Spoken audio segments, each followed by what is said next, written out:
მოგესალმებით, მარნეულის ტელევიზიის პირდაპირ ეთერში ახალი ამბების სპეციალური გამოშვება, რომელსაც მარნეულის ტელევიზიის გუნდთან ერთად მარიამ სამხარაძე და სალო სალახლი წარმოგიდგენთ. შეგახსენებთ, რომ COVID-19-თან დაკავშირებით თქვენთვის საინტერესო კითხვებითა და თემებით შეგიძლიათ დაგვირეკოთ ნომერზე 0357 22 15 92 ან მოგწეროთ მარნეულის ტელევიზიის Facebook-ის გვერდზე. Salamlayıram hər birinizi. Nəzərinizə çatdırım ki, COVID-19-la bağlı sizin üçün maraqlı olan sualları və ya mövzuları 0357 22 15 92 nömrəsinə ya da televiziyanın Facebook səhifəsinə yaza bilərsiniz. მარნეულში დღეს კორონავირუსის ახალი შემთხვევა არ დადასტურებულა, გუშინ 4 პაციენტის ანალიზი იქნა გაგზავნილი, 4-ვე მათგანზე პასუხი უარყოფითია. რაც შეეხება დღის სხვა ახალ ამბებს. მარნეულში ადგილობრივი მოსავლის რეალიზაციით მთავრობის წარმომადგენლები დღეს კიდევ ერთხელ დაინტერესდნენ, სტუმრები მარნეულში სამაციურე საწყობს და აგრარულ ბაზარს ეწვივნენ, დეტალები ნახეთ ჩვენ სიუჟეტში.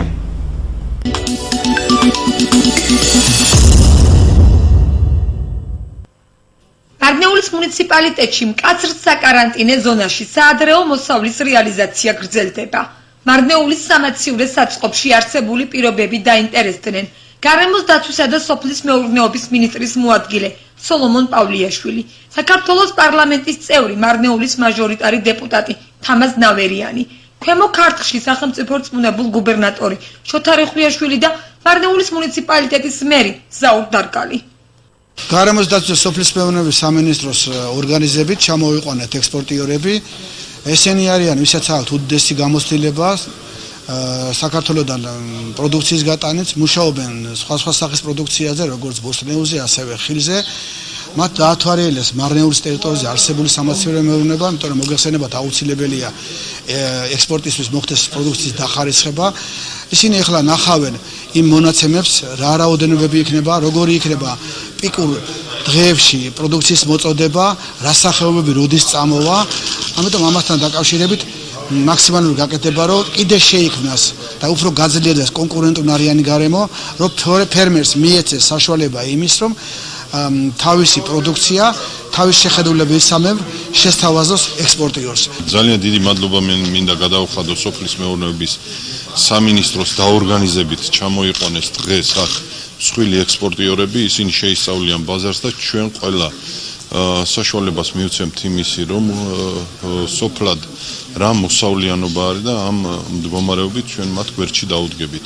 რაც შეეხება დღეს სამეურნეო მაცივრის დათვალიერების პროცესი მიმდინარეობს ამჟამად, სადაც ჩვენ მოლაპარაკება გვაქვს, რომ ამ ადამიანებმა ამ მსხვილ ექსპორტიორებს ხელი შეუწყონ. კიდევ ერთხელ მინდა დიდი მადლობა გადავხადო სოფლის მეურნეობის სამინისტროს იმისთვის, რომ ესეთი ხელშეწყობა, ესეთი კოორდინირებული მუშაობის შედეგია ის, რომ ჩვენ დღეს მარნეულში გვაქვს უკეთესი მდგომარეობა. ადგილზე გავეცანით სოფლის მეურნეობის სამინისტროს ორგანიზებით, გავეცანით ადგილობრივ სამაციურე მეურნეობას, ჩვენ დიდი ხანია ვაწარმოებთ ექსპორტს და ვახორციელებთ მარნეულის და ბოლნისის რაიონიდან სხვადასხვა სოფლის მეურნეობის პროდუქციის ექსპორტს, როგორც SNG-ს ქვეყნებში, ასევე წინა აზიის და შიგა და შიგ არის მოთხოვნა ევროპის ქვეყნებშიც. ამიტომ ძალიან კარგი არის ამ ღონისძიების ორგანიზება, იმიტომ რომ არ შეჩერდეს ის მოძრაობა, ბიზნეს მოძრაობა და ბიზნეს ბრუნვა, რომელიც ჩვენი კომპანიების მიერ უკვე კარგახანია მიმდინარეობს. შესაბამისად, აღნიშნული ობიექტების გამართული ფუნქციონირება ამ კორონავირუსის პერიოდში ძალიან მნიშვნელოვანი არის და მნიშვნელოვანი არის ასევე სახელმწიფოს და ბიზნესის ერთობლივი ღონისძიებები, ის ერთი ფანჯრის პრინციპი მნიშვნელოვანესია, რომელიც ხელს შეუწყობს ამ ყველაფრის ორგანიზებას. მარნეულის მუნიციპალიტეტში ჯანდარის დასახლებაში მდებარე სამაციურე საწყობიდან მთავრობის წარმომადგენლებმა სავაჭრო ქსელის ხელმძღვანელებთან ერთად მარნეულში ღია აგრარული ბაზარი მოინახულეს და პროდუქციის რეალიზაციის პროცესს ადგილზე გაეცნენ. მოგახსენებთ, რომ დღეს სოფლის მეურნეობის სამინისტროს ორგანიზებით მარნეულში ჩამოსულები არიან ის ძირითადი ექსპორტიორები, რომლებიც სასოფლო პროდუქციის საზღვარგარეთ და შიდა ბაზარში გატანით არიან დაკავებული. მე მადლობა მინდა გადავუხადო სოფლის მეურნეობის სამინისტროს, რომელიც პირველივე დღიდან შექმნილი პრობლემის პირველივე დღიდან აქტიურად არიან ჩართული და ჩვენთან ერთად ეხმარებიან ადგილობრივ მოსახლეობას, რომ მაქსიმალურად სასოფლო-სამეურნეო პროდუქცია გავიდეს. მინდა გითხრათ, რომ დღემდე უკვე 700 ტონა ადგილობრივი მოსავალი გავიდა, ჩვენ ყველა რეკომენდაციის დაცვით გავხსენით ადგილობრივი აგრარული, ღია აგრარული ბაზარი და ყველაფერი გაკეთდა იმისათვის, რომ სასოფლო ადგილობრივი მარნეულის სასოფლო სამეურნეო პროდუქციის მიმართულებით არ შეიქმნას არანაირი სირთულე. ამ მიმართულებით აქტიურად ვაგრძელებთ მუშაობას და დავდგებით ყველა თითოეული მარნეულელის გვერდში ნებისმიერ საკითხებში. წითელ ზონად გამოცხადებულ მარნეულში 27 აპრილს ღია აგრარულმა ბაზარმა მუშაობა განაახლა. კორონავირუსის პრევენციის მიზნით ბაზრის ტერიტორიაზე ვაჭრობის პროცესი მკაცრად კონტროლდება. მიმდინარეობს მოქალაქეების თერმოსკრინინგი, ხდება ტერიტორიისა და ავტომობილების დეზინფექცია. ბაზარში შესული ყველა მოქალაქე ვალდებულია სარგებლობდეს პირბადითა და ხელთათმანით, ასევე დაიცვა სოციალური დისტანცია. ადგილზე მობილიზებულია მონიტორინგის მიზნით პოლიცია და მარნეულის მუნიციპალიტეტის ზედამხედველობის სამსახური.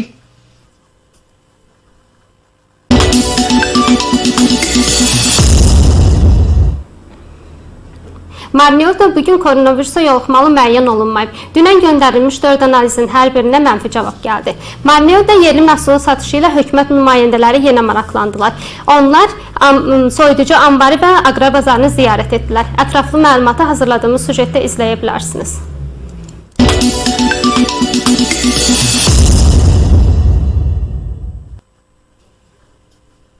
Marneulidə sərt karantin zonasında məhsulun satışı davam edir. Ətraf Mühit və Kənd Təsərrüfatı Nazirinin müavini Solomon Pavliyaşvili, Marneuli majoritar deputatı Tamaz Naveryani, Kvemokartili qubernatoru Şota Rexviyaşvili, Marneuli Bələdiyyəsi meri Zaur Darğallı, Marneuli soyuducu ambarında olan insanlarla maraqlandı. Bu nümayəndələr Gürcüstandan məhsul ixrac etmək üçün müxtəlif məhsullar üzərində çalışır. Onlar müvafiq olaraq Marneuli bələdiyyəsində kənd təsərrüfatı ilə yaxından tanış oldular.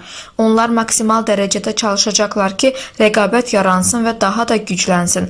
Bununla da düşünürük ki, həm kəndlinin məhsulunun satmasında problem yaranmayacaq və məhsulunu bu cür şirkətlərə daha asan təklif etmiş olacaq.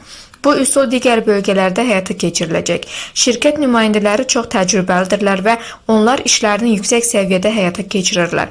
Qeyd edim ki, bir həftə ərzində Marneuli bələdiyyəsində vəziyyət çox dəyişib. 1000 tonadək tərəvəzin xiyarın 60-65% ixrac edilib. Dünən isə 178 avtomobil yola düşüb.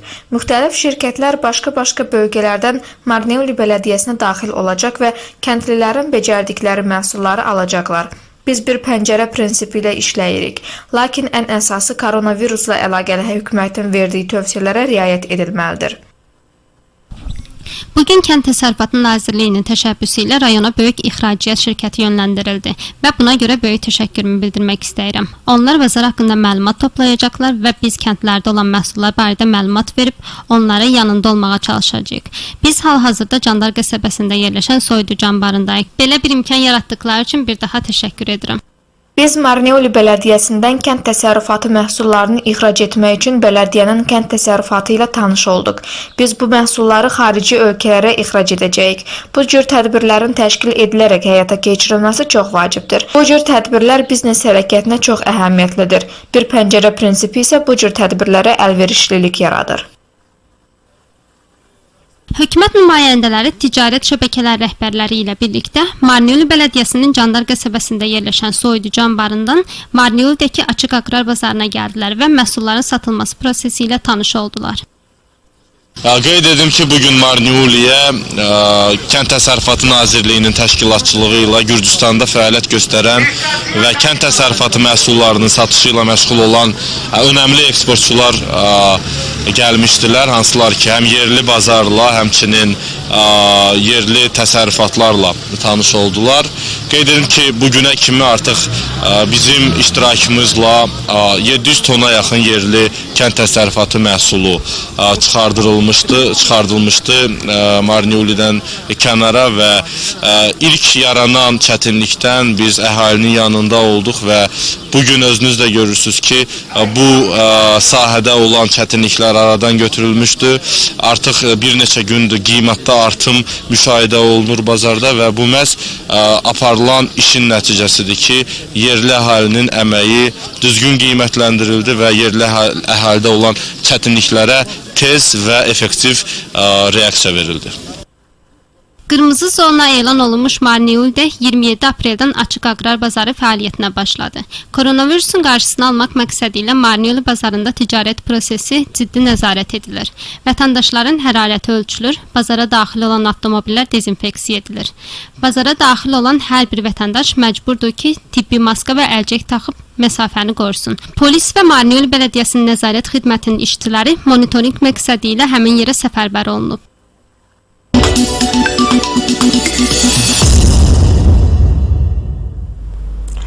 ეხლა კი ჩავთვალთ ლამარა ბოლქვაძეს მარადისიდან. ლამარა, მოგესალმებით. ლამარა, გესმით ჩვენი? კი, მესმის.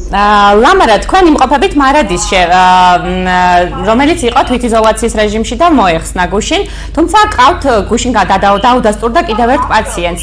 ხომ არ იცით, როგორია მათ ჯანმრთელობის მდგომარეობა, ასევე თქვენი ნაცნობებიც ალბათ იმყოფებიან თბილისში, რას გვეტყოდით მათზე? პაციენტების მდგომარეობა, როგორც ვიცით, სტაბილურია, კარგად გრძნობენ თავს, კარგ გარემოში არიან და დიდი მადლობელი არიან ექიმების სხვათა შორის.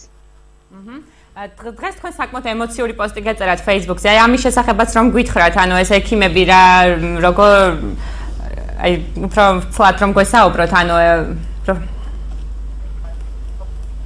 მინდა გითხრათ, რომ ჩემი ოჯახის წევრები არიან ინფიცირებულები და ყოველ დარეკვაზე დედაჩემი მთხოვდა, რომ აი ისეთ გარემოში ვარ, ისეთი კარგი პირობებია, იმდენად ყურადღებას გვაქცევენ, რომ ამის შესახებ რო არ დავწერო, ძალიან დიდი სირცხვილი იქნებაო და მეც შეუსრულეთ ხოლმე და დავწერე ის მადლიერების პოსტი, რომლითაც დიდი მადლობა უნდა უთხრა საქართველოს ყველა ექიმს, რომელიც ამ პანდემიის წინააღმდეგ იბრძვის. კონკრეტულად რომელ კლინიკაში არიან აი მარადისელები, ესეც რომ გითხრათ? პირველ საუნივერსიტეტო კლინიკაში წვანან ყველანი. ასე ქალბატონ ლამარა, თქვენ სოფელზე რომ გითხრათ ზოგადად, უკვე აღარ არის ხომ თვითიზოლაციის რეჟიმში, მაგრამ რა მდგომარეობაა თქვენთან სოფელში? თვითიზოლაციის რეჟიმში აღარ ავართ, მაგრამ სოციალურ დისტანციას ყველა იცავს. სასოფლო სამუშაოებსაც ისე ასრულებენ, რომ იცავენ ამ დისტანციას და ყველა ცდილობს, რომ რაც შეიძლება მეტი გააკეთოს იმისთვის, რომ პანდემიის გავრცელებას ხელი არ შეუწყოს. ქალბატონ ლამარა, თქვენ ასევე პედაგოგი ბრძანდებით და ხელმძღვანელობთ გარემოს დაცვით კლუბს. თქვენი კლუბის შესახებაც რომ მოგვიყვეთ, თან როგორც მე მაქვს ინფორმაცია, ჩაერთო კორონავირუსის წინააღმდეგ ბრძოლაში თქვენი კლუბი და რამდენიმე აქტივობა ჩაატარა. აი ამაზეც რომ გვესაუბროთ. დიახ, ჩვენ უკვე 3 წელია გვაქვს გარემოს დაცვითი კლუბი და მინდა გითხრათ, რომ ამ ხნის განმავლობაში 500-ზე მეტი გარემოს დაცვითი აქტივობა განვახორციელეთ. თუმცა დიდი ხანია გავსცდით გარემოს დაცვას და მდგრადი განვითარების 17 მიზნის შესაბამისად გეგმავთ ხოლმე ღონისძიებებს და საქველმოქმედო საქმიანობებშიც არაერთხელ ჩავერთეთ და განსაკუთრებით ამ პანდემიის დროს. ჩვენ გვაქვს სათბური, რომელიც დაგვიფინანსა ევროპის ფონდმა და ამ სათბურში მოსავალი მოყვავს, უკვე მე-4 მოსავალს ვიღებთ ამჟამად და შეგროვილი თანხებით ვეხმარებით ხოლმე ან შეზღუდული შესაძლებლობის პირებს, ან სოციალურად დაუცველებს და სულ ახლახანს დავეხმარეთ 3 სოციალურად დაუცველ ოჯახს დაახლოებით 200 ლარამდე პროდუქტი შევუძინეთ მათ და ახლა ვაპირებთ, რომ დავეხმაროთ ერთ ავადმყოფს და შევუძინოთ მედიკამენტები. თუმცა მანამდე გვქონდა ჩვენ საქველმოქმედო აქციები და შემოდგომაზე გავმართეთ ფესტივალი და 400 ლარით დავეხმარეთ შეზღუდული შესაძლებლობის პირს. ლამარა, თქვენ ახსენეთ, რომ სათბურიც გაქვთ, როგორ აპირებთ თქვენის მიერ მოყვანილი სასოფლო-სამეურნეო პროდუქტის რეალიზებას, ხომ არ ფიქრობთ, ასევე სოფელშიც თუ გაქვთ ინფორმაცია, რა მოსავალი მოყავთ მარადისელებს და რას ფიქრობენ ამ მიმართულებით? მოსავალი ყველაფერი მოყავთ, ყველანაირი კულტურა არის თითქმის სოფელში და როგორც ვიცი, შეძლების დაგვარად იყიდება ამჟამადაც. ჩვენ რაც შეეხება ჩვენს პროდუქციას, ზუსტად ახლახან გავყიდეთ ჩვენ ყვავილები და მინდა გითხრათ, რომ იმდენი თვითონ სოფელი დაგვეხმარა რეალიზაციაში და ყველა მოსახლე მიყიდა ჩვენგან გამოყვანილი ყვავილები და დაახლოებით 700 ლარამდე შეგროვება შევძელით ამ ეტაპზე ჩვენ. რაც შეეხება სოფლის პროდუქციას, როგორც ვიცი, სოფლელებს გააქვთ ის ბაზრებში და ამჟამად არ მგონია რომ რამე პრობლემა იყოს ამასთან დაკავშირებით. თუმცა ვერ გეტყვით სრულ ინფორმაციას ფლობ მეთქი ამასთან დაკავშირებით. ლამარა, თქვენი კლუბი ალბათ ერთ-ერთი პირველია საქართველოში, ვინც აი ასეთ სათბური აქვს სკოლაში და ესეთი აქტივობებშია ჩართული. რომ მითხრათ, ანუ მოსწავლეები რამდენად დაინტერესებულები არიან, იგივე ეხლა რამდენად არიან ჩართულები სოფლის მეურნეობის პროდუქციის მოყვანაში? ფაქტობრივად სათბურში სამუშაოები სულ მოსწავლეების ხარჯზე, ასე ვთქვათ, თესავენ, მარგლიან, თოხნიან და არ იფიქროთ, რომ მარტო სათბური გვაქვს ჩვენ უამრავი პარტნიორი ორგანიზაცია გვყავს და სხვადასხვა საქმიანობებსაც ვახორციელებთ. მაგალითად, სულ ახლახანს გავამწვანეთ სკვერი და ამაშიც მოსწავლეებმა მიიღეს მონაწილეობა და თითოეული ნერგი თვითონ დაარგეს.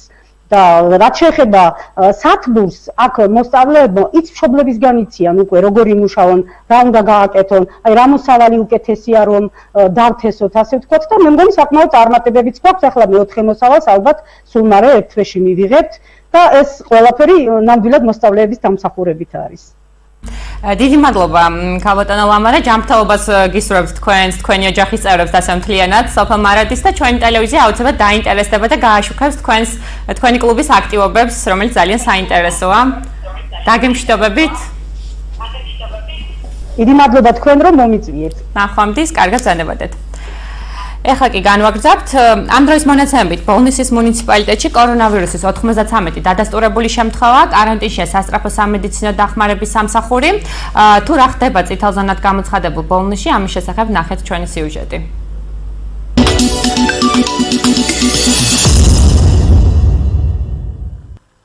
კაცრ საკარანტინე ზონაში ბოლნისის მუნიციპალიტეტში კორონავირუსი 93 მოქალაქეს დაუდასტურდა. აქედან 5 გამოჯანმრთელებულია, 2 გარდაცვლილი. მაღალი ეპიდემიოლოგიური რისკის გამო ჩაკეტილია 9 დასახლება: ქვემო ბოლნისი, სოფელი ბოლნისი, ხატი სოფელი, სავანეთი, რაჭისუბანი, ბანათი, მუშევანი, ქალაქი ბოლნისი და კაზრეთი. კარანტინში რჩება ბოლნისის სასწრაფო გადაუდებელი დახმარების სამსახური და სოფლის ექიმები. სამედიცინო პერსონალის კარანტინში ყოფნის გამო მუნიციპალიტეტის მასშტაბით თერმოსკრინინგში მოხალისეებთან ერთად ადგილობრივი თვითმმართველობის წარმომადგენლები, საქართველოს პარლამენტის წევრი, ბოლნისის მაჟორიტარი დეპუტატი გოგი მეშველიანი და ბოლნისის მუნიციპალიტეტის მერი დავით შერაზადიშვილი პირადად ჩაერთნენ. ჩვენ ვაგრძელებთ ჩვენი მოქალაქეების სურსათო უზრუნველყოფას. დღეს საღამოს მდგომარეობით დაახლოებით 9000-მდე ოჯახი იქნება, რომელშიც გაგზავნილი იქნება ჩვენი სასწრაფო დახმარება და ბუნებრივია პირველ რიგში ჩაკეტილ სოფლებზე ვმუშაობთ. გუშინ სურსათის პაკეტები მიეწოდა სავანეთს, ხატის სოფელს, ქვემო ბოლნისს და პრაქტიკულად ყველა ოჯახმა მიიღო სასწრაფო დახმარება. ასევე ჩვენი მოხალისეები მუშაობენ ჩაკეტილ სოფლებში სასწრაფო უზრუნველყოფასთან დაკავშირებით და ასევე მედიკამენტებით მომარაგებასთან დაკავშირებით და პრაქტიკულად არც ერთი შეტყობინება ან მოთხოვნა არ რჩება რეაგირების გარეშე. ეს პროცესი გაგრძელდება დაახლოებით 1 კვირის განმავლობაში და ჩვენ დაახლოებით 12000 ოჯახი გვეყოლება სასწრაფო პაკეტით უზრუნველყოფილი. ბუნებრივია ჩვენი სოციალური სამსახური გააგრძელებს მოთხოვნების შესწავლას და კვლევას და თუ საჭიროება წარმოიქმნა დამატებითაც შევძლებთ გარკვეული კატეგორიის მოქალაქეებისთვის დახმარების პაკეტების გაგზავნას. ეპიცი პროცესად შეეხება ამ დროისთვის როგორია? ხო, გუშინდელთან შედარებით, გუშინდელი დღის შემდეგ, როცა კარანტინში ყოფი ჩვენი საექიმო პერსონალის 5 შემთხვევა გამოვლინდა, დამატებითი ზრდა და მატება არ ქონია. დღეს საღამოსთვის ველოდებით გარკვეულ პასუხებს გუშინდელი გაგზავნილებიდან. თუმცა ძალიანობაში შეიძლება ითქვას, რომ ამ დროისთვის სიტუაცია სტაბილურია ძალიან აქტიურად იმუშავეს ჩვენმა ეპიდემიოლოგებმა და თითქმის ყველა კონტაქტი, ყველა ცნობილი კონტაქტიდან, რისკ ჯგუფებიდან აღებულია ნაცხები. ამ დროისთვის თერმოსკრინინგი 29359 მოქალაქეს უკვე ჩაუტარდა. მუნიციპალიტეტის მასშტაბით სამედიცინო შემოწმება კვლავ გრძელდება.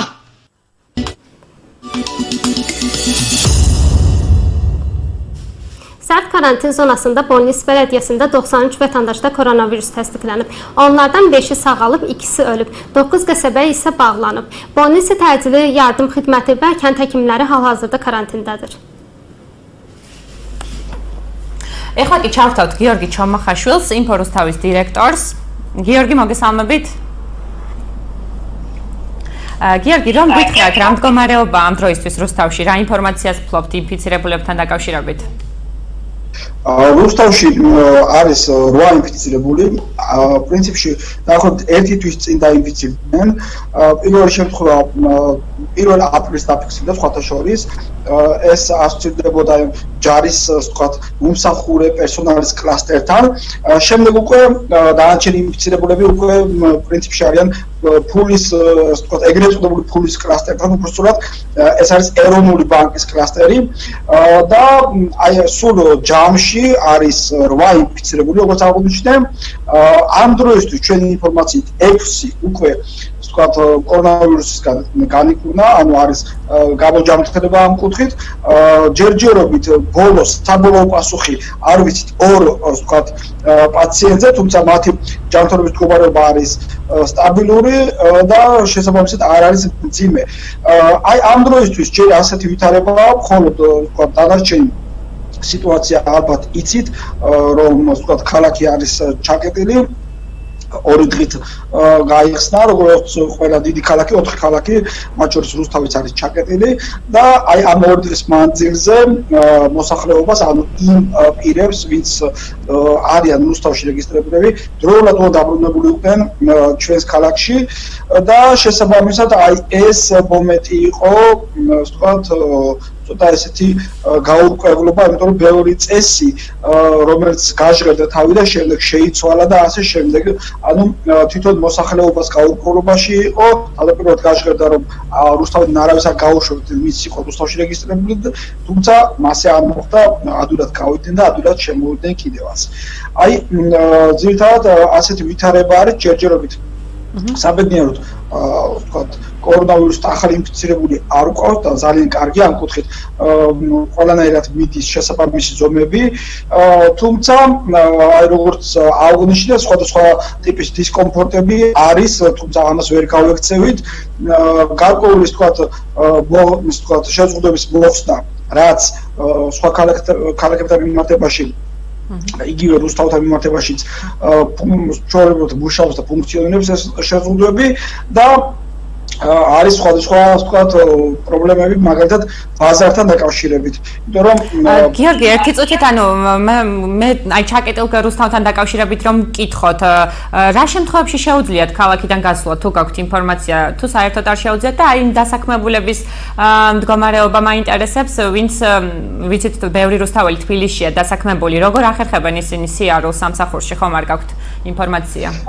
კი ბატონო, როგორც იცით, საქალაქთაშორისო მინოსვა არის შეზღუდული, ანუ რუსთავიდან თბილისში ავტომობილით, თბილისიდან რუსთავში ვერ ჩავა ვერც ერთი ადამიანი. ეს არის შეზღუდული შესაბამისად ის ადამიანები, ვინც თბილისში მუშაობენ, მათ გადაყვანას კომპანიები ახერხებენ, სადაც მუშაობენ, ძირითადად ეს მედპერსონალს ეხება, ასევე სამართალდამცავებს და ძირითადად მათ მხრიდან ხდება საკუთარ თანამშრომლების გადაყვანა სამსახურში. თუმცა არიან ადამიანები, რომლებიც ვერ ახერხებენ გადასვლას, მით უმეტეს როგორც გითხარით, არის სხვადასხვა პრობლემები, ანუ ჩაიკეტა ქალაქი და შესაბამისად ვერ ახერხებენ ქალაქიდან გასვლას. ერთადერთი გამონაკლისის შემთხვევა, უბრალოდ 2 გამონაკლისის შემთხვევაში დავუშვი, ეს არის ერთჯერადი საშუის მოპოვება და მეორე ეს არის ალბათ იცით სასოფლო-სამეურნეო ნაკვეთი, ვისაც აქვს, მათ ეძლევათ დროის გარკვეულ მონაკვეთში ქალაქიდან გასვლის საშუალება, თუმცა უნდა წარადგინონ გარკვეული საფუძვლები, რომ მათ რუსთავის მიმდებარედ და უნდათ გააჩნიათ სასოფლო-სამეურნეო ნაკვეთები.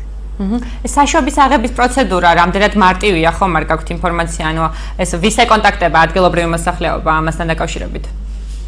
კი ბატონო, რაც შეეხება აი ბოლო მონაკვეთს, რომელზეც მე ვსაუბრობდი, ანუ სასურსამენო, ასე ვთქვათ, ნაკვეთები, ვისაც გააჩნია, მათთვის საშვების გაცემა დღეს დაიწყო. ჯორჯოლობით, ვთქვათ, არ შეხვდებით ჩვენ არავინ რაღაც პრობლემა გააჩნდეს.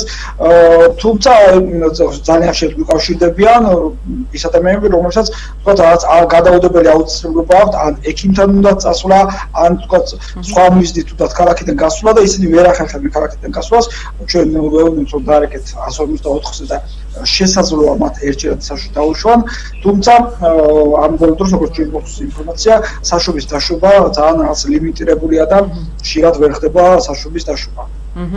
გიორგი, სასოფლო პროდუქციაც რომ გითხრათ რუსთავში არის თუ არა მაღაზიებში პროდუქტის დეფიციტი და ასევე აფთიაქებშიც ხომ არ გაძვირდა ფასი მედიკამენტებზე? რაც შეეხება პროდუქტის დეფიციტი არც ვთქვათ სუპერმარკეტებში და არც ზოგადად ვთქვათ პატარა მაღაზიებშიც არ არის, არც აფთიაქებში არ არის რაიმე პრობლემა, თავიდან მოხსენეთ იყო პირბადეების, ვთქვათ სპირტის, სადეზინფექციო ვთქვათ ხსნარების პრობლემა, თუმცა ამ დროისთვის ეს პრობლემა აღარ არის, მაგრამ რაც შეეხება თვითონ სუპერმარკეტებში არსებულ სიტუაციას, თავიდან იყო პრობლემა, რომ არ იყო დისტანცია დაცული. ანუ ის წესები, ის რეკომენდაციები, რაც გას ჯანდაცვის სამინისტრომ სამწუხაროდ ჩვენ ნამდვილი ფაქტი არ მოვაჩინეთ, შემდეგ მიმართეთ შესაბამის სამსახურებს და მათ დროულად მოახდინეს რეაგირება. არ იყო მონიშნული აკეთებული, არ იყო დისტანცია დაცული და გარკვეულ სექციებთან იყო ძალიან ბევრი ადამიანი მობილიზებული. ანუ დაცვის სამსახურის მხრიდან ხშირად არ ხდებოდა ხოლმე მითითება, ვთქვათ კლიენტებისთვის, მომხმარებლისთვის, რომ მათ დაეცოთ დისტანცია. გარდა მაგისა, წაგან აღნიშნე, რომ რუსთავში გვაქვს ორი აგრარული ბაზარი, ეს ეგრეთ წოდებული ძველი ბაზარს ეძახიან და პრინციპში სახელიც მას ექვია უკვე, რომ ძველი ბაზარი და ეგრეთ წოდებული სტამბოლის ბაზარი. ორივე ბაზარი არის დაკეტილი. სამწუხაროდ ჯერჯერობით ორივე ბაზარი არის ფუნქციონალურ კუთხით. მოგხსენებათ, რომ გარკვეული შეზღუდვების მოხსნის შემდეგ ბაზრებს მიეცა საშუალება, რომ მიმდებარი ტერიტორია, სადაც არის ღია ვაჭრობა, მათ ვთქვათ ჩაეტარებდნენ შესაბამის სამუშაოები და მიეცათ მოვაჭრეების საშუალება, რომ გამოსულიყვნენ და დაახლოებით გააკეთათ პროდუქტი, თუმცა დღემდე ეს პრობლემად რჩება, იმიტომ რომ გარკვეულ თვითონ სურსათმდებლობაში აცხადებენ, რომ გარკვეულ მოთხოვნებს ეს ბაზრობა ვერ აკმაყოფილებენ, თუმცა ბაზრობის მეპატრონები აცხადებენ, რომ აკმაყოფილებენ, მაგრამ არ გასცემენ რატომაც ნებართვას, რომ თქვათ მოხდეს პროდუქტის გაყიდვა ღია სივრცეში. ჩვენ მაგალითად ძველი ბაზრობის მეპატრონის ვესაუბრეთ და მან გითხრა, რომ მოვაჭრეები უკვე აუმხედრდა კიდევაც დაუპირისპირდნენ, რომ რატომ არ ეძლევათ მათ პროდუქტის გაყიდვის საშუალება, მიუხედავად იმისა, რომ ყველანაირი პირობა არის დაცული. ორ შემთხვევაში ეს თავად მასზე აცხადებს და მოუწოდებს სურსათმდებლობასაც, რომ დროულად შეამოწმონ თუ რამე რეკომენდაცია არის გასაწევი, აუცილებლად გაუწიო რეკომენდაციები და ბუნებრივია აცხადებენ, რომ ამ რეკომენდაციებს გაითვალისწინებენ. აქ არის მეორე ფაქტორი კიდევ, თვითონ ბაზრობის მეპატრონებს ეშინიათ, რომ არ მოხდეს მათი დაჯარიმება. მიუხედავად იმისა, რომ რეკომენდაციებს გაითვალისწინებენ. მოგხსენებათ, თელავის ბაზრობა გაიხსნა რამდენიმე დღის წინ და დაახლოებით გახსნიდან დაახლოებით 1 საათში დააჯარიმეს. შესაბამისად, აი ამის შიშია, იმიტომ რომ მიუხედავად იმისა, რომ თვითონ დახლებთან შეიძლება იყოს მოწესრიგებული სიტუაცია, შეიძლება იყოს დისტანცია დაცული და ასე და ასე შემდეგ, ვთქვათ მაგალითად, რომელიმე მომხმარებელს არ ქონდეს პირბადე და ამის გამო დააჯარიმდეს ეს ობიექტი. აი ამის შიშიც გარკვეულწილად არის. გიორგი, თქვენ რუსთავში იმყოფებით, როგორ შეაფასებთ ზოგადად ქვემო ქართლში განვითარებულ მდგომარეობას, თუ გაქვთ ინფორმაცია, რადგან ეს სახელმწიფო რწმუნებული გუბერნატორის ადმინისტრაციის საქმიანობის შესახებ ხომ არ ფლობთ ინფორმაციას, ან კონკრეტული მუნიციპალიტეტებზე რომ გითხრათ? მოგესწრებით, აი ამ დროისთვის ხა მიუხედავად იმისა, რომ მარნეულიც არის გარკვეულწილად წითელი ზონა არის ჩაკეტილი, ხომ? ყველაზე ცუდი ვითარება მაინც არის ბოლნისსა და თეთრწყაროში. თეთრწყაროშიც ვიცით, რომ ბოლო ვთქვათ პერიოდში უკვე თითქმის 20 გაცდა ინფიცირებულთა რაოდენობა და ძირითადად არიან მედპერსონალის წარმომადგენლები, ესენი არიან სასწრაფოს ექიმები, ექცნები, მძღოლები და ასე შემდეგ. ანუ მათ ისინი დაიფიცირდნენ მაშინ, როდესაც ბოლნისში მუშაობდნენ, იმიტომ რომ ბოლნისში დაიფიცირებული ექიმები გაუშვეს კარანტინში და თეთრწყაროდან მოხდა მათი გადაყვანა. აი ამ მომენტისთვის ჩვენ გვაქვს ეს ინფორმაცია, რომ ვიდით კონტაქტების ძიება და შესაბამისად მედიცინური პირების დადგენა, ვისაც ჰქონდა კონტაქტი ამ ინფიცირებულ პირებთან, ძირითადად ექიმებთან. მათ შორის თეთრ წყაროში არის ერთ-ერთი მერის თანამშრომელი ინფიცირებული. აი ასეთი ვითარება არის, როგორც მე ვიცი, მაგრამ სანამ კიდევ დეტალებში შევიდოდით, თქვა ინფიცირებულებთან დაკავშირებით, მე მინდა ბაზრობაზე და პროდუქტებზე კიდევ ერთი მომენტი გამომრჩა. პროდუქტის ფასი არის ოდნავ მომატებული. თქვენ იცით, რომ მარნეულიდან გარკვეულწილად პრობლემა იყო პროდუქტის გამოტანა, მიუხედავად იმისა, რომ რამდენიმე თქვათ ავტომობილი ჩავიდა დისტრიბუციის ავტომობილი და პროდუქტი გამოიტანეს მარნეულიდან, მიუხედავად ამისა, რუსთავის სუპერმარკეტებში თქვათ თუნდაც კარტოფილის ფასი საკმაოდ მაღალია. მაგალითად თუ ღირდა 70 თეთრი, აი დღეს ღირდა 2 ლარ და 30 თეთრი. კარტოფილი ერთ-ერთ სუპერმარკეტში, თან ეს სუპერმარკეტი ითვლება, რომ არის ერთ-ერთი იაფი სუპერმარკეტი რუსთავში. აი თქვენ მივხვდებით, რომ 3ჯერ არის გაზრდილი ფასი და კიდევ უფრო მეტჯერ არის გაზრდილი ფასი. მსგავსი თქვათ ფასებიც და არის სხვა პროდუქტებზე, იგივე კიტრი, პომიდორი და ასე შემდეგ. ასე რომ აი ეს ერთ-ერთი მთავარი პრობლემა არის რუსთაველების, იმიტომ რომ გარკვეულწილად უწევთ ძვირი თანხის გადახდა, იმიტომ რომ არ ვიცი რა მიზეზით პროდუქტი არ შემოდის შესაბამისი რაოდენობის თუ რა, მაგრამ ფაქტია, რომ პროდუქტის ფასი არის გაზრდილი. დიდი მადლობა გიორგი საინტერესო ინფორმაციისთვის. იმედია ეს საკითხით თქვენს და სხვა მედია საშუალებებს დაინტერესდებიან და გავარკვევთ. მადლობა დაგემშვიდობებით. მადლობა წარმატებებს გისურვებთ. მადლობა. ნახვამდის. ეხლა კი ვაგრძელებთ საინფორმაციო გამოშვებას. მარნეულის ტელევიზიის საინფორმაციო გამოშვებაში გასულ სიუჟეტს გამოყურება მოყვა სოფელ დამიაგიო რახში მცხოვრები 9 წლის ბავშვის ოჯახი, რომელიც შემოსავლის გარეშე დარჩა და დახმარების თხოვნით მარნეულის ტელევიზიას მიმართა დღეს დაასაჩუქრეს. თუ რა დახმარება მიიღო აღნიშნულმა ოჯახმა, ნახეთ ჩვენ სიუჟეტში.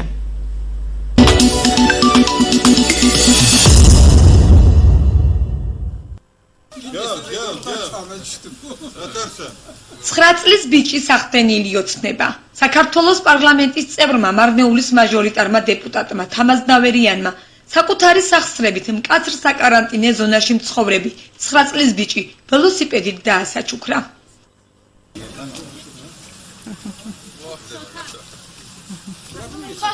ჩვენ ვალდებული ვართ ყველა ადამიანი, რომ ყველა სოციალურად შეჭირებული ოჯახების დახმარება რა რის შესაძლებლობას გაგვაჩნია და გვაქვს, უნდა გავუწიოთ ერთმანეთს და ეს გაგრძელდება ჩვენს მუნიციპალიტეტში, მანამ სანამ ჩვენ კორონავირუსი გვაქვს ამ მდგომარეობაში აქ და არ დავამარცხებთ. ჩვენ კიდევ ერთხელ შევეცდებით იმას, რომ ჩვენ ყველა გავერთიანდეთ ესეთი ოჯახების დასახმარებლად. მე დღეს მოვედი ერთ-ერთი ოჯახის დასახმარებლად აქ, იბრაჰიმის კონკრეტულად და ჩვენ ყველაფერს გავაკეთებთ, რომ ამ ოჯახს არ კონდეს მომავალში ის განცდა, რომ ისინი არიან მარტო. ჩვენ ყველა დავდგებით მათ გვერდში. გავუწევთ ყველა დახმარებას, რაც მათთვის იქნება აუცილებელი. მნიშვნელოვანი არის, რომ არც ერთი სოციალურად დაუცველი ოჯახი ჩვენ არ დაგვრჩეს ყურადღების მიღმა. ჩვენ ყველაფერს გავაკეთებთ იმისთვის, რომ ესეთი ოჯახები ყოველთვის იყოს აღრიცხული და ყველა ოჯახში ჩვენ მივალთ და გავაგრძელებთ ამ დახმარების პროცესს. დღეს ვართ ერთ-ერთ ოჯახში, სადაც ცხოვრობს პატარა იბრაჰიმი და ის ყოველთვის მოექცევა ჩვენი ყურადღების ქვეშ. მადლობას ვუხდი ყველას, რომ ჩემი ოჯახის მდგომარეობით დაინტერესდნენ. მოვიდნენ და დაგვეხმარნენ. დღეს მე ველოსიპედი მაჩუქეს. გახარებული ვარ. მადლობა ყველას. სოფელ დამიაგიო რახში მცხოვრებმა 9 წლის ბავშვის ოჯახმა დღეს სასურსათო დახმარება ადგილობრივი თვითმმართველობისგანაც მიიღო. მარნეულის მერმა ზაურ დარგალმა და საკრებულოს თავმჯდომარის მოადგილემ მამუკანავერიანმა მათ სურსათი და სხვა საჭირო ნივთები პირადად მიუტანეს. მოგახსენებთ, რომ სოციალური დახმარების გაცემა ჩვენი ერთ-ერთი უმნიშვნელოვანესი მიმართულება არის, რა მიმართულებითაც ჩვენ ძალიან აქტიურად მუშაობთ და ვეხმარებით მოსახლეობას და უკვე 8000-ზე მეტმა ოჯახმა მიიღო ჩვენი მხრიდან დახმარება და ასევე 2145 ბავშვს დავეხმარეთ, ვინც საბავშვო ბაღებში სწავლობენ და ამ მიმართულებით აქტიურად მუშაობთ. თავისთავად ის რაც გუშინ დაეწერა Facebook-ზე, ჩვენი ყურადღების ქვეშ იყო და სწრაფი რეაგირება მოხდა ამაზე დღეს მაჟორიტარ დეპუტატთან ერთად მერის სოციალური დახმარების ფარგლებში, ასევე თვითონ მაჟორიტარი დეპუტატების კერძო თავისი ინიციატივათაც ერთობრივად ჩვენ აღნიშნულ ოჯახს დავეხმარეთ. თუმცა მინდა გითხრათ, რომ ჩვენთვის ძალიან მნიშვნელოვანია იმ კრიტერიუმების მიხედვით გავაგრძელოთ მუშაობა, დავეხმაროთ მოსახლეობას და დავდგებით თითოეულ მოქალაქეს გვერდში, როგორც ყოველთვის. მარნეულის მუნიციპალიტეტის სოფელ დამია გეორარხში მცხოვრებმა 9 წლის ბიჭმა შემოსავლის გარეშე დარჩენილი საკუთარი 5 სულიანი ოჯახის დახმარების მოთხოვნით მარნეულის ტელევიზიას მიმართა.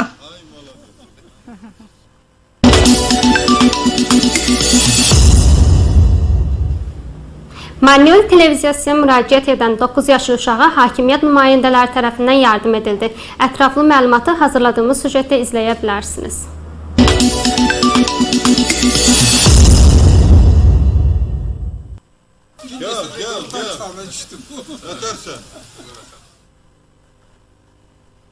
Dokuz yaşlı uşağın Çin olmuş arzusu. Gürcüstan parlamentinin üzvü Marnეული majoritar deputatı Tamaz Naveryani öz vəsaiti ilə sərt karantin zonasında yaşayan 9 yaşlı oğlana velosiped hədiyyə etdi. Biz bugün bir ailəyə kömək etmək üçün gəldik. Daha dəqiq olaraq İbrahimə. O həmişə bizim diqqətimizdə olacaq. Biz hər şey edəcəyik ki, onlar gələcəkdə fikirləşməsinlər ki, təkdilər. Hər birimiz onların yanında duracaq. Bizim üçün çox önəmlidir ki, heç bir az təminatlı ailə diqqətimizdən kənar qalmasın və bunun üçün əlimizdən gələni edəcəyik. Təşəkkür edirəm ki, gəlib mənə görə maraqlandılar. Mənim isə bir zad aldılar. Hamıları sağ olsunlar. Dəmiyə yurarxında yaşayan 9 yaşlı uşağın ailəsi bugün yerli özünü idarə etmədən ərzaq yardımı aldı. Marnეული meri Zaur Darğalı və Bələdiyyə Məclis sədrinin müavini Mamuka Naveryani onlara ərzaq və başqa zəruri əşyaları şəxsən apardılar. Qeyd edim ki, biz sosial yardım çərçivəsində artıq 8000-dən artıq ailəyə yardım etmişik və əlbəttə ki, ailələrə yardım etmək bizim ən önəmli məsələlərimizdən biridir və həmçinin 2145 uşaq tərəfimizdən, uşaq bağçalarında təhsil alan uşaqlar tərəfimizdən yardım alıblar və bu sahədə aktiv şəkildə fəaliyyəti davam etdiririk və hər bir ailə hansı ki real olaraq ehtiyacı var bizim diqqətimiz altındadır. Əlbəttə ki gənc 9 yaşlı uşağımızla bağlı sosial şəbəkələrdə yayılmış məlumat bizi çox təsirləndirdi və hər zamanki kimi biz tez bir şəkildə reaksiya verdik və həmin ailəyə yardım etdik və imkansız hansı ki bu xüsusən də virus zamanı xüsusi karantin rejimində çətinlik çəkən ailələr diqqətimiz altındadır və biz yardım paketlərini etaplı şəkildə davam etdirəcəyik.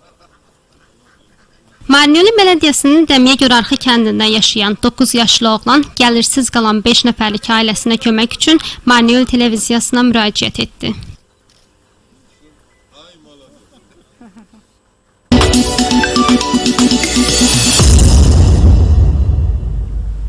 ეხლა კი გავიგოთ თუ რა ხდება ჩვენს მეზობელ თეთრიწყაროს მუნიციპალიტეტში. ჩავრთავთ ნათელა მანუკოვს, თეთრიწყაროს ახალგაზრდული ცენტრის მოხალისეს, პროექტების კოორდინატორს. ნათელა, მოგესალმებით. მოგესალმებით, გამარჯობათ. ნათელა, რომ გითხრათ, რა მდგომარეობა ამ დროისთვის თეთრიწყაროში, რა ინფორმაციას ფლობთ ინფიცირებულების შესახებ? როგორც იცით, 26 აპრილს უკვე თეთრიწყაროს გამოცხადდა წითელ ზონად. ამ მომენტისთვის ოფიციალურად გვყავს 23 შემთხვევა, ანუ 23 ინფიცირებული. გუშინ მოხდა კიდე 3 ლოკაციაში, ეს იყო სოფელ ჯორჯიაშვილში, სოფელ გოლდეთში და თავად ქალაქ თეთრიწყაროში კიდე 170 ადამიანის ტესტირება მოხდა. სამწუხაროდ ჯერჯერობით ზუსტი ინფორმაცია არ გვაქვს, რამდენს აღმოაჩნდა და რამდენს არა, მაგრამ ნელ-ნელა პიროვნულად ურეკავენ და აეუბნებიან პასუხებს. ანუ როგორც იცით, იყო ერთი მერიის წარმომადგენელი ინფიცირებული და რამდენადაც გავიგეთ, მერიის სხვა არც ერთ წევრს არ ქონია, ანუ მოცემული ვირუსი, ველოდებით უკვე სხვა ადამიანების პასუხებსაც.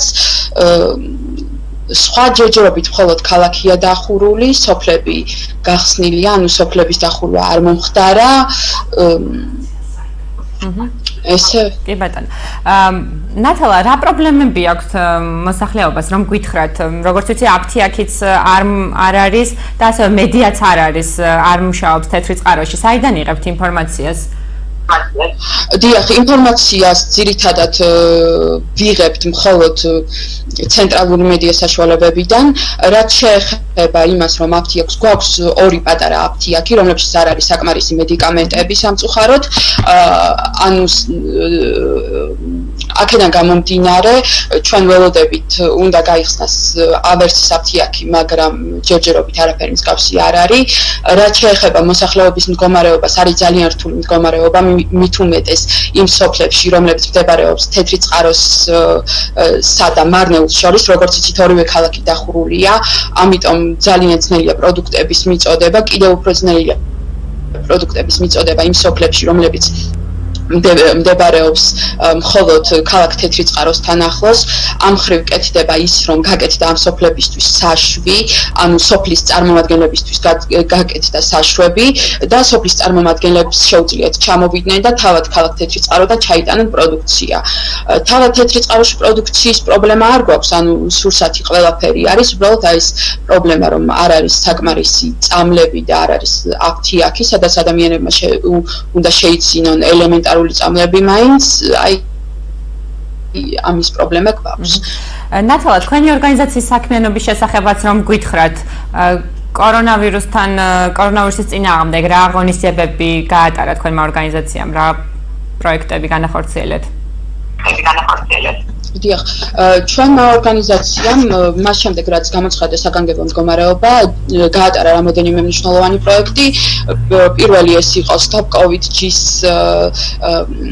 ფლაიერების თარგმნაში დავეხმარეთ, გავაკეთეთ, ანუ სომხურ ენაზე თარგმნაში დავეხმარეთ. ასევე UNICEF-ის დახმარებით 64 ბოქსი სურსათით ჩავიტანეთ ოჯახებში, მრავალშვენიან ოჯახებში, გადაწყდა, რომ ეს დახმარება მრავალშვილიან ოჯახებთან უნდა წასულიყო.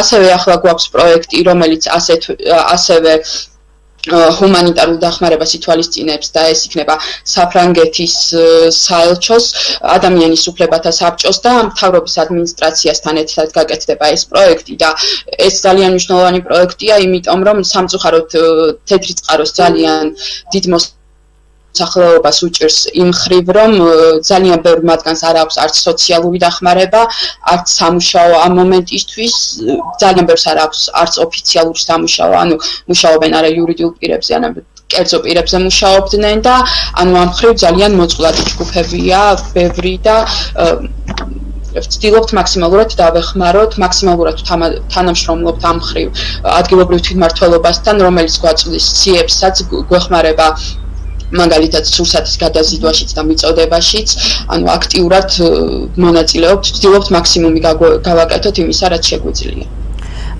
ნათალა, ისე ბოლო კითხვაც მექნება მედიკამენტებთან დაკავშირებით, რადგან ასეთი შეზღუდული აფთიაქი, ასეთი შეზღუდულად მუშაობს თქვენთან. ის მედიკამენტები, რომელიც არ იშოვება, მაგალითად თეთრიწყაროში, ხომ არ გაქვთ ინფორმაცია, საიდან იღებს მოსახლეობა? ან იგივე წითელი ჯვრის საზოგადოება თუ მუშაობს თეთრიწყაროში? და ისინი თუ ეხმარებიან ადგილობრივებს? მე არ მაქვს ინფორმაცია იმის შესახებ, მუშაობს თუ არა თეთრი წყაროსი წითელი ჯვრის საზოგადოება. ვიცი რომ საზოგადოება არსებობს, მაგრამ რამდენად ფუნქციონირებს, ამაზე სამწუხაროდ ინფორმაცია არ მაქვს. თუმცა რაც შეეხება მედიკამენტებს, ვიცი რომ ძალიან ბევრი მოთხოვნა შესული ადგილობრივ თვითმმართველობაში და ამასთან დაკავშირებით მუშაობენ. ჩვენც უკვე ვმუშაობთ იმაზე, ვუკავშირდებით ფარმაცევტულ კომპანიებს, რომ მოხდეს რაიმე საშუალების მოძებნა, რომ სოფლებში მოხდეს მიწოდება ამ მედიკამენტების. დიდი მადლობა ნათელა, დაგემშვიდობებით. მადლობა საინტერესო ინფორმაციისთვის, ნახვამდის. მაყურებელს შევახსენებთ, რომ ნათელა მანუკოვი საუბრობდა თეთრი წყაროდან, თეთრი წყაროს ახალგაზრდული ცენტრის მოხალისე და პროექტების კოორდინატორი. ეხლა კი ჩავთავთ თბილისის სტუდიას, თბილისსა და უცხოეთში მიმდინარე სიახლეების შესახებ.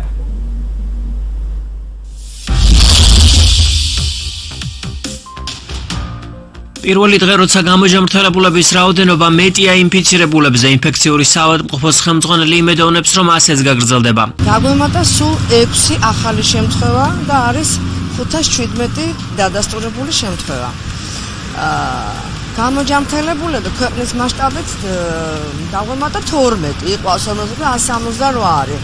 პირველად არის რომ სადაც გამოჯამრთელებულებსა და დადასტურებულებს შორის ასეთი დიდი სხვაობაა და ძალიან სასიამოვნოა რომ გამოჯამრთელებულები რაოდენობა მეტია და ჩემი სურვილი იქნება ასე გაგრძელდეს თუ თქვენ წინააღმდეგები არ იქნებით.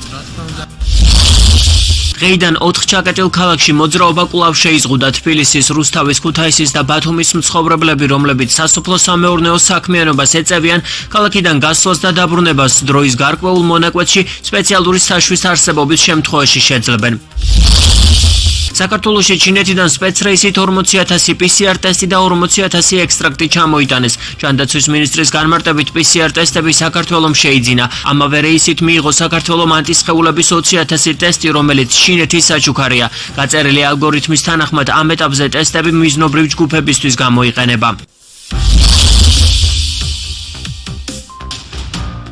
მთავრობის ანტიკრიზისულ გეგმას ოპოზიცია აკრიტიკებს და პარტიები თავიანთ ალტერნატიულ ხედვებს წარადგენენ. ოპოზიციური პარტიების ნაწილში ამბობენ, რომ სახელმწიფოს მიერ მიღებული ზომები არასაკმარისია და ქვეყანაში კორონავირუსით გამოწვეულ მდგომარეობას შესაბამისად ვერ პასუხობს. პარტია ევროპული საქართველოს ლიდერი დავით ბაქრაძის თქმით, მოქალაქეების დახმარებასა და ეკონომიკის გადარჩენისათვის წარმოდგენილი გეგმა დაგვიანებულია, არასაკმარისი, გაუმჭვირვალე და უშედეგოა. პარტიამ თავისი ალტერნატიული გეგმა წარადგინა, რომლის მიხედვითაც კრიზისული მდგომარეობის დასაძლევად 2,5 მილიონით მეტის მობილიზებაა საჭირო.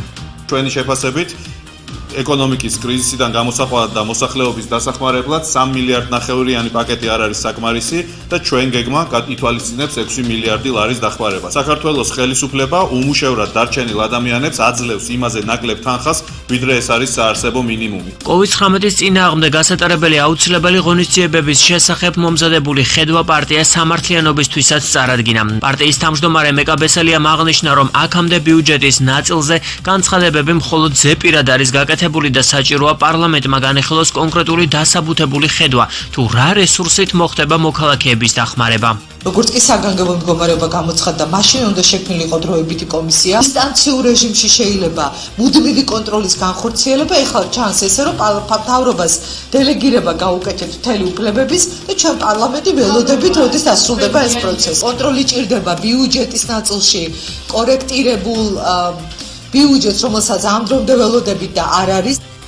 ჯანდაცვის სფეროს ექსპერტის და სტრატეგია აღმაშენებლის იდეის თანაავტორის სერგო ჩიხლაძის თქმით, მთავრობა და ჯანდაცვის სამინისტრო ტესტირება დიაგნოსტიკის გაფართოებას აგვიანებს და ამ დროისთვის სულ მცირე 50,000 ადამიანი უნდა ყოფილიყო ტესტირებული. მინდა განმარტო, რატომ არის მნიშვნელოვანი ეს თემა ტესტირება დიაგნოსტიკის. ამას აქვს ორი მნიშვნელოვანი მიზანი. ერთი არის ჯანდაცვის და ეპიდემიოლოგიური კუთხით, რომ მოხდეს დროული გამოვლენა, დროული იზოლირება, დროული მკურნალობა ამ ხალხის და ეპიდემიაზე კონტროლი დავამყაროთ. იმიტომ რომ დღეს ეპიდემია გვმართავს ჩვენ და არა ჩვენ მართავთ ეპიდემიას და მეორე მიზანი ეს არის უკვე ეკონომიკური მიზანი. ასეთი დაგვიანებით გაწელვით ჩვენ ყოველდღიურად ეს დათვლილია ეკონომისტების მიერ კარგავთ 100 მილიონ ლარამდე. ასეთ რეჟიმში ვართ უკვე მეორე თვეა და რას ხედავთ ჩვენ მთავრობამ წარადგინა გეგმა, სადაც ეს გაურკვევლობა კიდევ გაწელილია შემდეგ 6 თვემდე. ჯანდაცვის სამინისტრომ ტესტირების პროტოკოლის ახალი ალგორითმი 1 აპრილს დაამტკიცა. სტრატეგია აღმაშენებელმა მთავრობას მოუწოდა ტესტირება დიაგნოსტიკის თემატიკა არ გამოიყენოს პარტიული თუ საარჩევნო ინტერესებით და თავისივე დადგენილებები გაითვალისწინოს. საზოგადოება და ბანკების ერთ-ერთი დაფუძნებლის გიორგი კეპულაძის თქმით, პანდემიის პროცესებში ეკონომიკური კრიზისის მიმდინარეობა ყოველდღიურად იცვლება, ამიტომ ანტიკრიზისული გეგმის დროული ამოქმედება მნიშვნელოვანია. ფაქტია, რომ ყოველდღიური დაგვიანება სამოქმედო გეგმის თუ ანტიკრიზისული გეგმის, რა თქმა უნდა, უარყოფითად იმოქმედებს ქვეყნის ეკონომიკაზე. ზუსტად რამდენს ვკარგავთ ყოველდღიურად რთული საქმეა. იმაში ყველას დავეთანხმები, რომ რაც უფრო გვიანდება ანტიკრიზისულ გეგმაზე გადასვლა და რაღაც პოსტკრიზისულ პერიოდში რას ვაკეთებთ, რაც უფრო გვიან გვეწოდინება, მით უფრო მეც დავკარგავთ სავარაუდოდ. ლეიბორისტული პარტიის ერთ-ერთმა ლიდერმა ლაშა ჩხარტეშვილმა საქართველოს მთავრობას მიმართა და ფიზიკური პირების მიერ სასოფლო-სამეურნეო პროდუქციის მოყვანისა და გასაღების მხარდაჭერისკენ მოუწოდა. ჩვენ მოვითხოვთ, რომ ერთი კვირის ვადაში უზრუნველყო ყველა სასუსათო ბაზრის გახსნა და ასევე მოვითხოვთ რომ საშვები ვაჭრობაზე, რომელიც ხოლმე დღეიდან დაიშვა, გაიცეს ადგილზე სოფლებში, რომ ამოცანა იყოს, რაც შეიძლება მეტმაგლეხმა მოიყვანოს და გაყიდოს პროდუქცია. გიორგი კეპულაძე აღნიშნავს, რომ ქვეყანაში შექმნილი ეკონომიკური კრიზისის ფონზე ოპოზიციური პარტიების მიერ ანტიკრიზისული გეგმის ალტერნატიული ხედვების შემუშავება მნიშვნელოვანია. სოციალური დახმარება არის ერთ-ერთი საშუალება იმისთვის, რომ პირდაპირ იქონიოს ზეგავლენა შენს მომხრეზე თუ ამორჩეველს და ზოგადად ამორჩევლებზე. შესაბამისად, პოლიტიკოსები სოციალური დახმარების თემას ვერ გასწრებიან და არც უნდა გასცენ. რა თქმა უნდა, ძალიან ბევრ ადამიანს, ასეულ ათასობით ადამიანს საქართველოში დაჭირდება სოციალური დახმარება და ეს თემა პოლიტიკოსებისთვის არის აქტუალური, რადგან საზოგადოებისთვის არის ეს თემა აქტუალური. თუმცა ვეთანხმები იმაში ოპოზიციურ პარტიებს, რომ მხოლოდ სოციალური დახმარებით ეკონომიკურ მდგრადობას ჩვენ ვერ მივიღებთ. ეს არის რაღაცა მოკლევადიანი ეფექტისთვის. ძალიან კარგია, რომ გაიხსნა დისკუსია ეკონომიკურ თემებზე და არა მხოლოდ მართველი პარტიისგან და მთავრობისგან ვისმენთ ჩვენ თქვა რაღაც ეკონომიკურ ხედვებს მომავალზე, არამედ ვისმენთ ოპოზიციური პარტიებისგანაც. საქართველოს მთავრობამ საზოგადოებას კორონავირუსით გამოწვეულ კრიზისთან გამკლავების ეკონომიკური გეგმა 24 აპრილს საგანგებო მდგომარეობის მეორედ გამოცხადების შემდეგ გააცნო. გიორგი გახარიას თქმით, ჯამში მთავრობა ამ მიმართულებით 3.5 მილიარდ ლარს დახარჯავს.